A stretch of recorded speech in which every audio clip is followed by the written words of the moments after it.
Hello everyone. So this is the video for class 6, chapter number 4, Human Digestive System, part 4. uh, ये हमारा last video होगा जिसमें हम exercises और question answers को डिस्कस करेंगे। पिछले वीडियो में हमने जो हमारे कुछ टॉपिक्स बचे थे इस चैप्टर के उसको कवर अप किए हैं। अगर आपने वो वीडियो नहीं देखा है तो प्लीज़ मैं आपसे बोलूँगी कि पिछले जो भी इसके वीडियो हैं पार्ट 1 से लेके पार्ट 6 तक के वो सारे वीडियोस की जो लिंक है वो आपको डिस्क्रिप्शन बॉक्स में मिल जाएगी। तो प्लीज़ उन वीडियोस को ज़रूर देखिए so that you can understand this chapter properly. So here in this video हम जो आगे के क्वेश्चन आंसर्स हैं हमारे एक्सरसाइजेज हैं टेस्ट योरसेल्फ की उसको डिस्कस करते हैं। So here we go, test yourself at page number 61। पहले एक्सरसाइज है हमारी, fill in the blanks with suitable words. Starch is digested into, starch को जब वो कन्वर्ट होता है तो वो किस में कन्वर्ट होता है? It is digested into maltose, right? Here you will write maltose, maltose. The opening of esophagus into stomach is called, जो esophagus स्टमक जो ईसोफेगस की जो पाइप आता है वो जब स्टमक में खुलता है तो उसकी ओपनिंग जो है उसको क्या कहते हैं? वो उसको कहते हैं cardiac sphincter. That is called cardiac sphincter, CARDIAC sphincter, right? Dash helps in swallowing the food, खाना निगलने में क्या मदद करता है? कौन सा ऑर्गन आपकी मदद करता है? Tongue. Tongue help in swallowing the food. Bile is store in, bile juice कहाँ स्टोर होता है? गॉल ब्लैडर में स्टोर होता है। Dash are the 4 molars added in the permanent teeth, जो बाद में हमारी जब 18 के ऊपर हम हो जाते हैं 20-21 साल में, तब हमारे जो अकलदार निकलती है उसको क्या कहते हैं? उसको कहते हैं विजडम, विजडम टीथ। तो आप यहाँ लिखेंगे 5th में विजडम टीथ, राइट? उसके बाद देखिए 6 part, finger like out growth in the small intestine, जो स्मॉल इंटेस्टाइन में फिंगर लाइक प्रोजेक्शंस होते हैं उनको क्या कहते हैं? That is called villi. Finger like projections are called villi, right? 7th part देखिए, carbohydrates and fat are dash food. तो कार्बोहाइड्रेट और फैट्स क्या हैं? दोनों एनर्जी गिविंग फूड हैं, they are the energy food. You will write energy food. All right, next exercise देखिए, exercise B, give one word for the following. Arrangement of different types of teeth in buccal cavity, जो हमारी मुंह है उसमें जो दांत एक pattern में अरेंज है तो उसको क्या कहा जाता है? उसको कहा जाता है dentition. That is known as dentition, right? Second देखिए, enzymes present in the saliva for starch digestion, जो स्टार्च के डाइजेशन के लिए एंजाइम प्रेजेंट है हमारे सलाइवा में, that is salivary amylase, salivary amylase, AMYLASE। Teeth for tearing food, वो दांत जिनसे खाने को टेयर किया जाता है, so that is canines, canines. अब यहाँ लिखेंगे canines. Then the progressive waves of contraction that proceed along the wall of esophagus, बताया था ना कि जो ईसोफेगस है वो क्या है? पाइप लाइक स्ट्रक्चर है जिससे खाना मुंह से पेट में आ रहा है, लेकिन उसमें कुछ इस तरह की वेव्स बनती हैं तो उससे क्या होता है? खाना आसानी से नीचे आ जाता है। तो उस वेव्स को क्या कहते हैं? Peristalsis moment, peristalsis moment. The semi-digested food that passes from the stomach into the intestine, पेट में क्या होता है? जो खाना होता है उसको फाइन पेस्ट में चर्न कर देता है, पीस देता है, एक तरह से आप ये समझ सकते हो। तो उसको क्या कहा जाता है? That semi digested food is known as chyme. उसको क्या कहते हैं? काइम कहते हैं, that is known as chyme. Alright, अब आगे बढ़ते हैं, डिफाइन दीज टर्म्स देखते हैं। तो च्युइंग क्या है? Chewing is what? जो हम दांतों की मदद से खाने को पीस रहे हैं, खाने को च्यू कर रहे हैं, खाने को जो हम चबा रहे हैं, दैट इज़ कॉल्ड च्युइंग। तो आप इसकी यहाँ पे पूरी डेफिनेशन लिखेंगे। मैं आपको उसका PDF भी फॉरवर्ड कर दूँगी, बाकी explanation I will do here. तो that proper definition you have to write down in your copies. Chewing क्या है? वो process by which the food is crushed और ग्राउंड बाय द टीथ। उसके बाद एसिमिलेशन क्या है? Assimilation is a utilisation of absorb nutrients. जो हमारी बॉडी में न्यूट्रिएंट्स हमारी बॉडी अब्जॉर्ब करती है, ब्लड अब्जॉर्ब करता है, जब वो सेल्स जो होती हैं बॉडी की सेल उसको यूज़ करती हैं, उस न्यूट्रिएंट को जो खून ने अब्जॉर्ब किए हैं, उसको कहा जाता है एसिमिलेशन। इंजेशन क्या है? खाने को मुंह में रखना जो एक्ट है जब आप मुंह में खाना रखते हैं, so that is known as ingestion. Faeces क्या है? जो वेस्ट है हमारा, जो अनडाइजेस्टेड फूड होते हैं, जो बेकार होते हैं, वो हमारी बॉडी से एक्सपेल आउट होते हैं। तो वो जो सेमी सॉलिड फॉर्म में बाहर निकलता है वेस्ट, उसको क्या कहा जाता है? उसको फीसेस कहा जाता है। क्वैशियोकर क्या है? ये वो डिज़ीज़ है जो प्रोटीन की कमी के वजह से हमारी बॉडी में हो जाती है, बच्चों में हो जाती है, बच्चों में ये डिज़ीज़ होती है। Then emulsification. इमल्सिफिकेशन वो प्रोसेस है जिसमें जो बाइल जूस में सॉल्ट प्रेजेंट होते हैं, वो क्या करते हैं, जो बड़े बड़े लार्ज फैट ग्लोब्यूल्स होते हैं, उसको छोटी छोटी ड्रॉपलेट्स में कन्वर्ट कर देते हैं। तो इस प्रोसेस को क्या कहा जाता है? इमल्सिफिकेशन कहा जाता है। ऑलराइट, तो ये सारे डिफाइन द टर्म्स हो गए। नेक्स्ट एक्सरसाइज देखते हैं जहाँ पे डिफ्रेंशिएट दिए हुए हैं।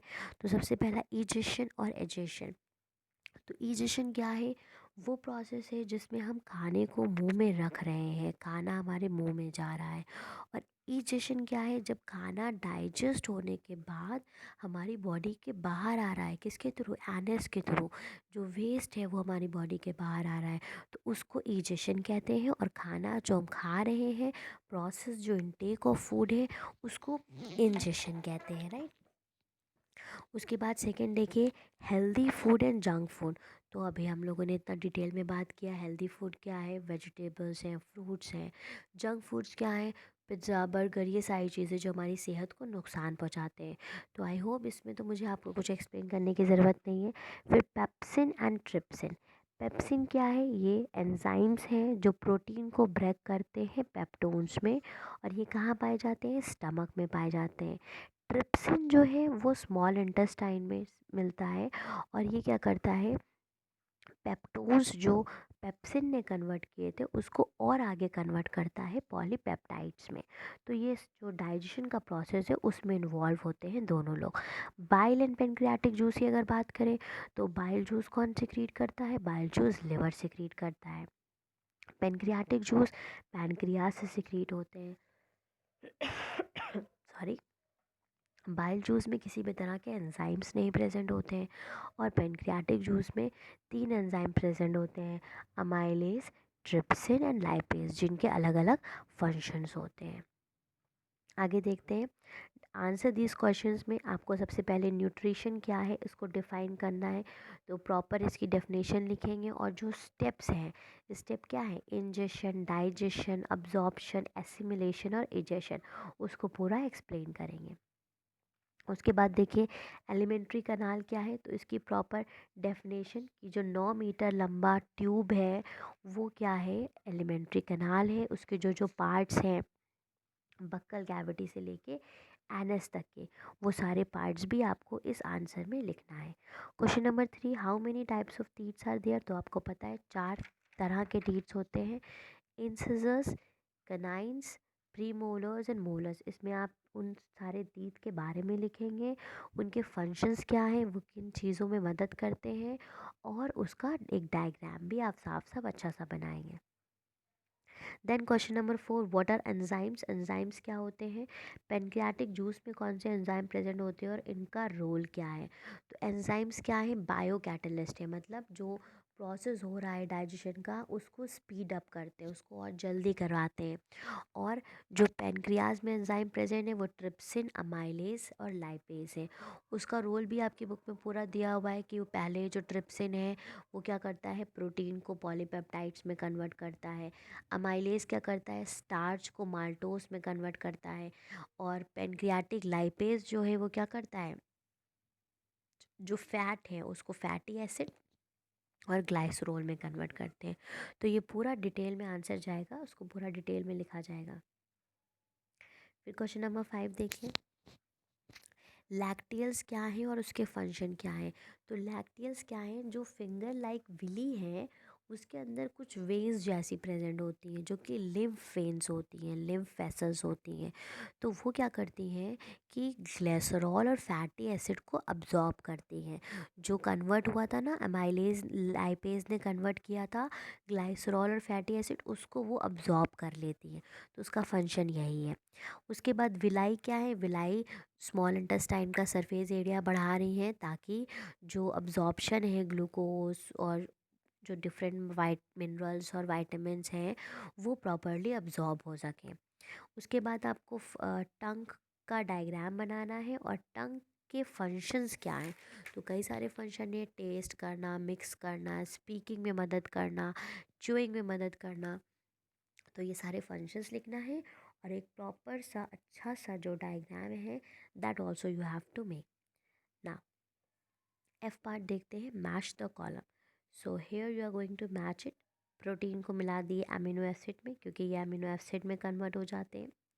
लिपिड्स जो हैं वो फैटी एसिड और ग्लाइसरॉल में कन्वर्ट होते हैं। कार्बोहाइड्रेट्स क्या है, सिंपल शुगर। सिलाइवरी जूसेस कहाँ प्रेजेंट होते हैं, बक्कल कैविटी में। बाइल जूस लिवर सिक्रीट करता है। तो ये आपका मैच द कॉलम हो गया। आगे देखिए, state whether the following statement are true और false. If false, rewrite the correct form of the statement. आपको बताना है सही है तो अच्छी बात है, गलत है तो सही स्टेटमेंट क्या होगा। Saliva changes the starch into sugar.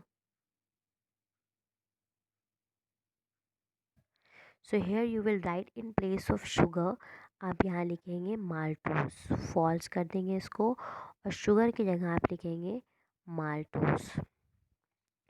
Tongue help in mixing of saliva with food, true. Bile is produce by gall bladder, नहीं, गॉल ब्लैडर में बाइल जो स्टोर होता है इसको प्रोड्यूस कौन करता है, लिवर। तो ये फॉल्स हो जाएगा और इसकी जगह आप लिखोगे liver, bile is produce bye liver. Digestion is completed in large intestine, true. जो डाइजेशन है वो कहाँ कंप्लीट होता है, मुंह से शुरू होता है बक्कल कैविटी से और ख़त्म होता है लार्ज इंटेस्टाइन में। The permanent teeths are without molars, fall. उनमें मोलर्स होते हैं, they are with molars, right. चलिए आगे देखते हैं। Give reason for the following. Digestion is essential, digestion क्यों ज़रूरी है, डाइजेशन इसलिए ज़रूरी है ताकि जो भी हम खाना खा रहे हैं वो क्या हो, वो हमारी बॉडी में अब्जॉर्ब हो जाए। No digestion occurs in oesophagus. अब जो ईसोफेगस है, जो पाइप लाइक स्ट्रक्चर है, उसमें कोई डाइजेशन क्यों नहीं होता। उसमें डाइजेशन इसलिए नहीं होता क्योंकि वो सिर्फ एक पाथ है। जब खाना हमारे मुंह में चब करके पेट में जा रहा है तो वहाँ पे सिर्फ पासिंग होती है फूड की, वहाँ पे कोई भी डाइजेशन नहीं होता। वो सिर्फ एक पैसेज है जिससे खाना मुंह से पेट में ट्रांसफ़र होता है। Stomach wall is thick and muscular. तो स्टमक की वॉल थिक क्यों है, क्योंकि इसमें बहुत सारे गैस्ट्रिक ग्लैंड प्रेजेंट हैं जो कि हाइड्रोक्लोरिक एसिड सेक्रीट करते हैं। तो इसीलिए उसकी जो वॉल है वो क्या है, वो थिक है। और मस्कुलर भी है क्योंकि वहाँ पे जो फूड है वो चाइम में कन्वर्ट होता है। We can not digest cellulose, क्योंकि हमारी बॉडी में जो सेलुलोज को डाइजेस्ट करने के लिए एंजाइम बैक्टीरियाज हैं वो एब्सेंट है। और जो सीसियम है हमारी बॉडी में वो सूख चुका है, वो रिड्यूस्ड है। Hydrochloric acid secreted by the gastric gland does not damage the stomach wall. तो स्टमक की वॉल को जो एसिड होता है वो क्यों नहीं नुकसान पहुंचाता है, क्योंकि उसके ऊपर एक म्यूकस की लेयर प्रेजेंट है। So because of the present of mucus lining जो कि स्टमक की जो वॉल्स हैं उसको गलने से बचाती है। वरना तो आपको पता है हाइड्रोक्लोरिक एसिड कैसा होता है, ठीक है। तो ये हमारे गिव रीजंस हो गए। आगे देखते हैं, give function of the following. तो सिलाइवरी ग्लैंड का फंक्शन क्या है, इसका फंक्शन है जो हमारे मुंह में प्रेजेंट है, थूक बनाना, सलाइवा बनाना। अब उस सलाइवा में क्या है, एंजाइम प्रेजेंट होते हैं जो कि खाने में डाइजेशन में मदद करते हैं। टीथ का क्या फंक्शन है, खाने को चबाने में मदद करता है। ईसोफेगस का क्या फंक्शन है, मुंह से खाने को पेट तक के पहुंचाना। लैक्टियल का क्या फंक्शन है, फैटी एसिड और ग्लिसरॉल को अब्जॉर्ब करना। गॉल ब्लैडर का क्या फंक्शन है? बाइल जूस को स्टोर करना। रेक्टम का क्या फंक्शन है? जो ऊपर से खाना पूरा डाइजेस्ट होके आ रहा है उसको रिसीव करना, ताकि वो फिर आगे एनएस के थ्रू बॉडी के बाहर निकल सके। मल्टीपल चॉइस क्वेश्चन देखिए, डाइजेस्टिव ग्लैंड इन चारों में से कौन है? लिवर। स्टमक नहीं है, टूथ नहीं है, टंग नहीं है, liver. Break down of complex insoluble organic, जो ब्रेक डाउन होता है उसको क्या कहा जाता है? Digestion. The organ begin with mouth और एंड विद एनएस, तो वो ऑर्गन क्या है? Stomach no, alimentary canal yes,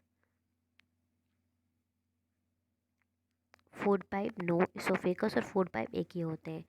hydrochloric in stomach help in the digestion of fat no, kill bacteria ingested along the food false, convert starch into sugar false, नहीं, help in the digestion of protein true। gastric glands are found in, कहाँ present होते हैं? Stomach में, बाकी सारे cross. The leaf like pink gland, जो pink gland है वो क्या है? सबको पता है, pancreas. Fat is broken down to fatty acid and glycerol, lipase. In man digestion of starch start in, कहाँ से शुरू हो जाता है? माउथ में स्टार्ट हो जाता है। लास्ट एक्टिविटी देखिए, जो डायग्राम बेस है इसको आपको लेबल करना है। तो सबसे पहला जो ये स्ट्रक्चर दिख रहा है ये आपका है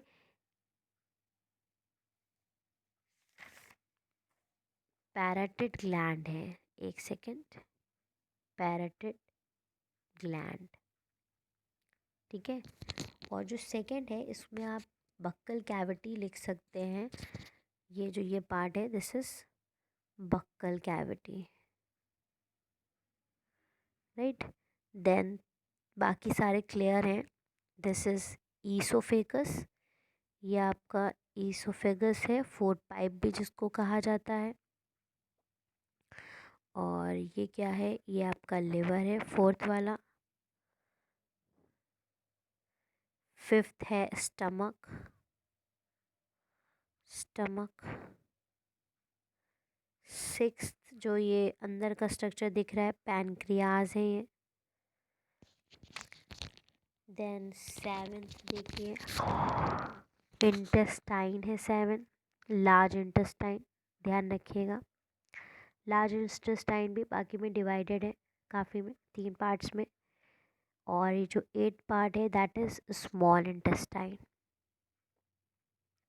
स्मॉल इंटेस्टाइन। उसके बाद 9th पार्ट जो है रेक्टम, जो मैंने बताया कि अनडाइजेस्टेड पार्ट पहले यहाँ पे आ जाता है, रिसीव होता है, उसके बाद फिर यहाँ से रिमूव आउट होता है। और जो लास्ट पार्ट है that is anus, that is responsible for the excretion of undigested part from the body. तो ये हमारा चैप्टर पूरा यहाँ पे कंप्लीट हो गया है। जो भी एक्सरसाइजेज है वो हमने इसमें डिस्कस करी हैं। और अब ये प्रॉपर आपको you have to complete the written जो भी एक्सरसाइजेज हैं जिसमें थ्योरी लिखनी है, that in your fair copies. And diagram based question भी आप अपनी कॉपी में करेंगे। पूरा ह्यूमन डाइजेस्टिव सिस्टम बहुत इंपॉर्टेंट चैप्टर है ये, और इसको बहुत अच्छे से समझना भी बहुत ज़रूरी है, क्योंकि जो भी आपके आगे के हायर क्लासेस हैं उसमें ये चैप्टर आपको बहुत ज़्यादा मदद देने वाला है। So it will be very good for you all अगर आप इसको अच्छे से समझें और अभी से इसको समझ करके पढ़ें। इसके जो छोटे छोटे पॉइंट्स हैं, जो एंजाइम्स हैं, कौन से पार्ट से कौन सा एंजाइम सिक्रीट हो रहा है, कहाँ पे किस चीज़ का डाइजेशन हो रहा है, बक्कल कैविटी में किस चीज़ का डाइजेशन शुरू हो जाता है। So it is going to be very fruitful when you will be in class 9th, you in class 12th, and as well as when you will be preparing for your medical exams। वहाँ पे भी ये chapter आपके syllabus में ज़रूर होता है और का एक बहुत इम्पॉर्टेंट रोल प्ले करता है। सो अगर आपको कोई भी क्वेरी है, किसी भी क्वेश्चन में कोई प्रॉब्लम है, तो आप कमेंट बॉक्स में कमेंट करके मुझसे पूछ सकते हैं। Thank you very much for watching the video. And अगर आपको वीडियोस पसंद आती हैं तो प्लीज़ इनको लाइक करना मत भूलिए। Thank you everyone, have a good day.